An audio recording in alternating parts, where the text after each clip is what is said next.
Hello, magandang araw po sa ating lahat. Ito po ang inyong lingkod, ang munting tinig ng ordinaryong Filipino.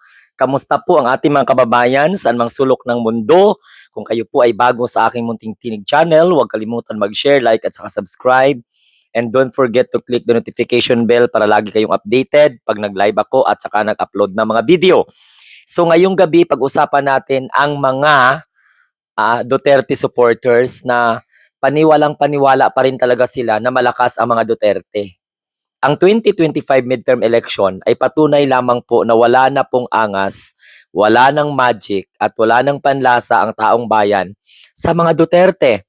Unang-una, inendorso ng mga Duterte supporters ang padapa wala ng laban. At inendorso po ni Rodrigo Duterte ang 10 senatorial slate ng padapa wala ng laban. Nagplasto pa sila Gringo Honasan and Kerubin.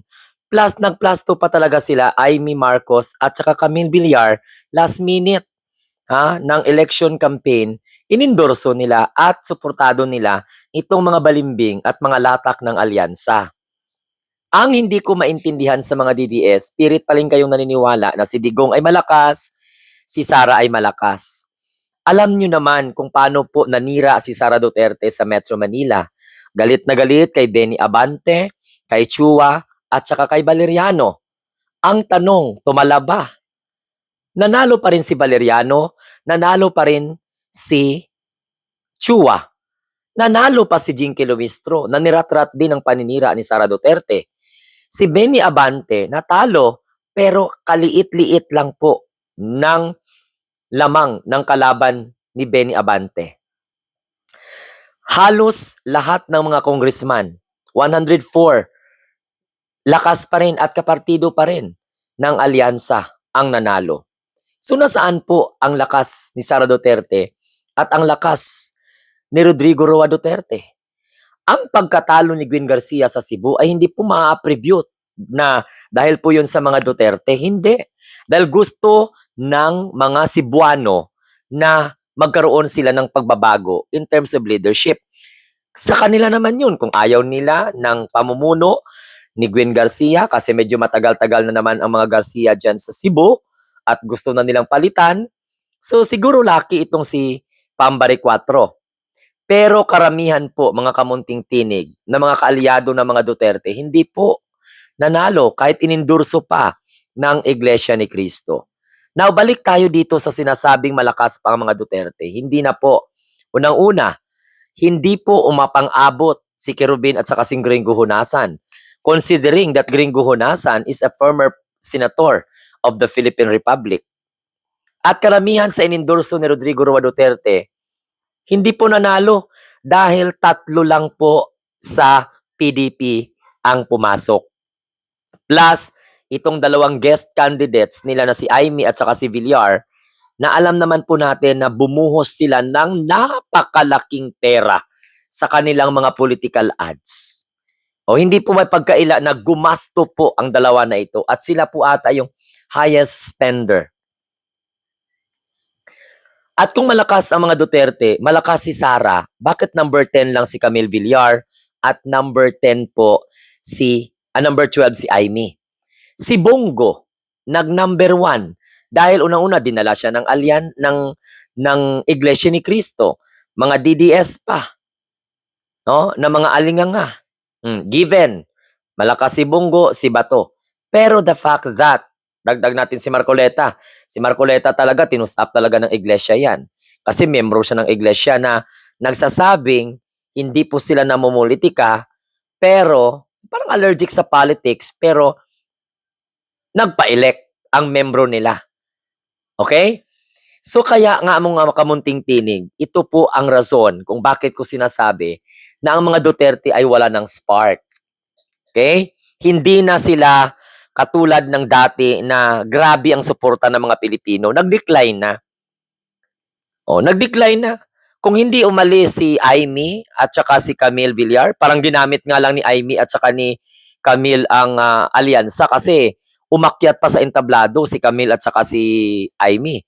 Pero kung halimbawa hindi siya napasali sa alyansa, hulog itong si Camille at saka si Amy.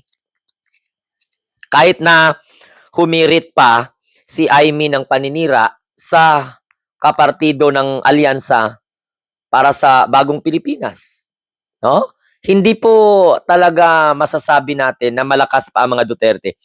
Yung ibang mga na-endorse ni Sara Duterte sa local, talo man. Kaya yung mga ibang senator na na-endorse ni Sara Duterte, hindi man sila nanalo kaagad. 3 lang man sa PDP. Okay? So yan po, at saka hindi po, palagi kong sinasabi sa inyo, sila lang po ang nagpapaniwala na malakas pa ang mga Duterte. Mga DDS lang po ang naniniwala na malakas pa ang mga Duterte. Kasi, dapat, pasok ang lahat ng kanila. Both straight sila eh.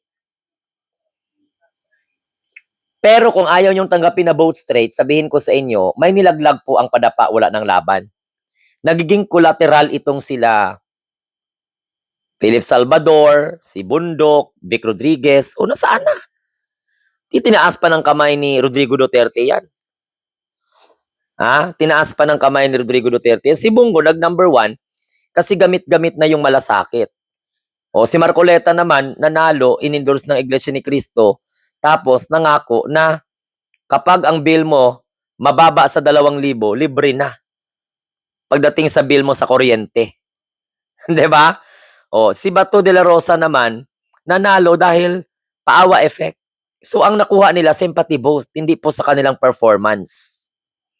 Okay? At saka naningkamot ang kampo ng mga Duterte na manalo itong mga tao na ito. Sinigurado nilang ito ang manalo kasi maaring duda sila sa loyalty siguro ng mga kasama nila. Kasi mantakin mo si Kibuloy. Binoto ng QJC si Marcoleta, samantalang ang INC hindi binoto si Kibuloy. Nagets ninyo, mga kamunting tinig? Masyadong kumpiyansa ang QJC na, sige, suportahan po yan. Kasi may picture pa si Marcoleta at saka si Kibuloy. Pagkatapos, hulog si Kibuloy.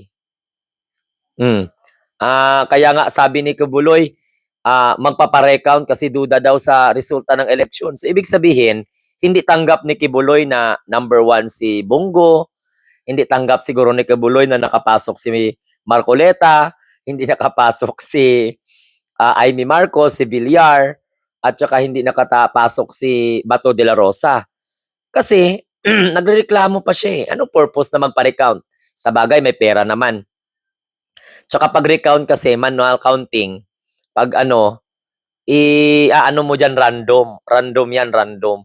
Mamili ka ng mga lugar na magkakaroon po ng manual at depende po sa kung magkano ilang milyon ang inyong pondo. So yun.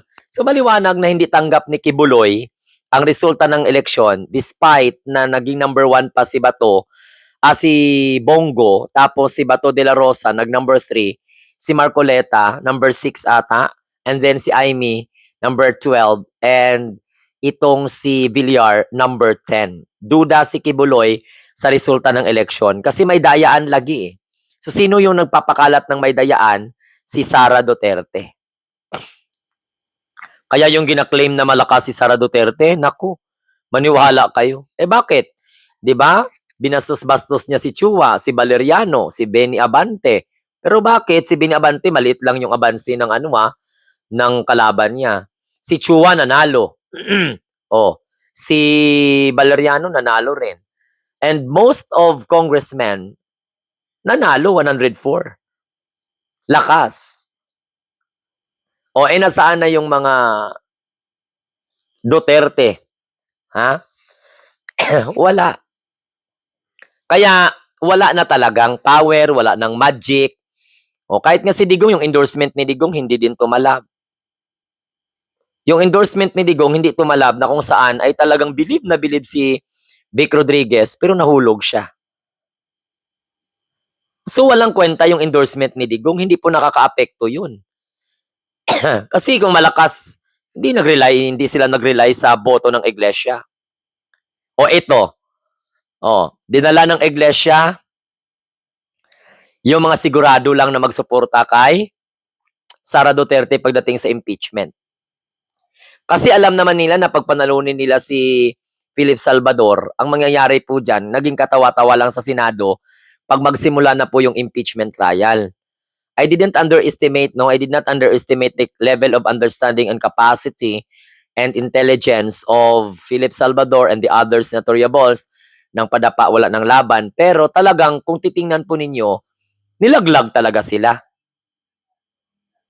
Oh, unlike sa alyansa na talagang nagduda dahil po ang iba ay mga maka-Duterte before. Na lumipat sa partido ni PBBM, partido ng alyansa. Pero in general, parang nagmukhang tanga itong mga Duterte supporter na naniniwala na malakas pa si Rodrigo Duterte, malakas pa sa tao si Sara Duterte, which is ang reality po ay hindi na. Kaya palagi ko pong pinaulit-ulit sa inyo na abangan natin yung impeachment. Kasi pag hindi ma-impeach si Sara Duterte, tatakbo siya pagkapangulo. Ngayon, wala namang problema yan. Depende po yan sa kung paano po ma-present ng prosecution ang kanilang case. And again, abangan natin o i-congratulate natin in advance si Chel Jokno, isang human rights lawyer, Laila De Lima, no, naging commissioner ng human rights, na magiging membro po ng House Prosecution Panel sa gagawing impeachment trial laban po kay Sara Duterte. Dahil meron po siyang kinakaharap na 7 article of impeachment. So mga kamunting tinig, yan ang kaabang-abang at yan ang palagi kong sinasabi sa mga Duterte diehard supporters, huwag kayong masaktan dahil kayo lang po ang naniniwala na malakas pa si Sara Duterte. Hindi po na ipanalo ni Sara Duterte ang partido ng tatay niya na padapa wala ng laban. At yung pagkapasok ni Camille Villar at saka ni Amy, hindi po yun dahil sa pag-endorse ni Sara Duterte. Nakinabang itong dalawa sa ilang beses nilang pagdalo sa partidong alyansa ng pagbabago para sa bagong Pilipinas. At yan ang realidad dyan. Yung pag-endorse ni Sara at saka sa kay Villar, wala yun. Hindi naman mag-endorse si Villar at si Amy kay Villar at saka kay si Sara kay Villar at saka kay Amy kung hindi naman po sigurado na mananalo dahil talagang dinala po sila ni PBBM sa partidong alyansa. So si Sara Duterte grab yung opportunity, in-endorse niya dahil alam niya po na mananalo. Dahil naman sa pag-endorse ni Sara Duterte at saka ni Camille Villar, ni Sara Duterte kay Camille Villar at saka kay Amy, ayun, biglang bumulusok. Biglang bumulusok ang ranking ni Camille Villar at saka ni Amy. Muntik nang nahulog si Amy. Baka nga sa final, mahulog pa yan eh. Kaya gusto ni Marcoleta na magdeklara na kaagad kung sino yung nanalo, iproklamar na kaagad. Kung si Camille Villar at saka si Amy, nag-stick sila sa alyansa, matataas pa yung kanilang mga ranking. Pero dahil po sa maraming nagalit kay Amy, maraming nagalit na mga loyalista at mga DDS kay Amy, tingnan mo, muntik na siyang mahulog. Kahit milyon-milyon yung boto niya, pero muntik na siyang mahulog. Dahil po yun sa endorsement ni Sara Duterte at saka ni Camille Villar. Kaya pa-endorsement ni Camille Villar kay Sara, ni Sara Duterte kay Camille, yun ang nagiging dahilan kung bakit nag-number 10 at saka number 12. Muntikan na. Muntikan na po si Camille at saka si Amy. Ngayon, nagkasalukuyang nangyayari ang canvassing. At saka doon na maglalabas ang Commission on Election ng resulta. Okay? Resulta ng final official report, no, ng mga canvass votes. So, again, sinasabi ko sa inyo, mga Duterte diehard supporters, no hard feeling, wala na pong asim, wala na pong naniniwala kay Sara Duterte, lalong-lalo na kay Rodrigo Duterte dahil hindi naman po naipanalo ng mag-ama na to ang lahat ng kanilang mga kaalyado. Samantalang ang kay PBBM, expected talaga na kung hindi tumiwalag si Amy at saka si Camille Villar, hindi sila nagtarantada, so klarong-klaro na talaga na 6 or 7 ang lalabas sa partidong alyansa. So ngayon, 5 sa partidong alyansa, 3 sa padapa wala ng laban, plus si Sara at saka si Amy at saka si Camille pumasok na galing sa alyansa, plus yung si Bam Aquino at saka si Kiko Pimentel. Pero ang katotohanan po talaga dyan, No hurt feelings mga DDS, wala na pong pakialam ang mga tao kay Sara Duterte at kay Rodrigo Roa Duterte dahil hindi po tumalab ang kanilang mga paninira. Lahat halos ng mga siniraan ni Sara Duterte, pasok. Maliban lang doon sa mga ibang congressman na siguro hindi pumasok dahil po sa maging maganda ang kanilang performance sa lugar nila, nagiging maganda yung performance nila sa House of Representatives. Pero, ganun pa man, in general, wala na pong poder or wala na po ang mga Duterte. Kahit sabihin pa ninyo, paano yan segle ng mga Duterte na nali sa Davao? Doon napauto yung mga taga Davao Mantakin mo mag-elect ng mayor na nakakulong sa dahig pa.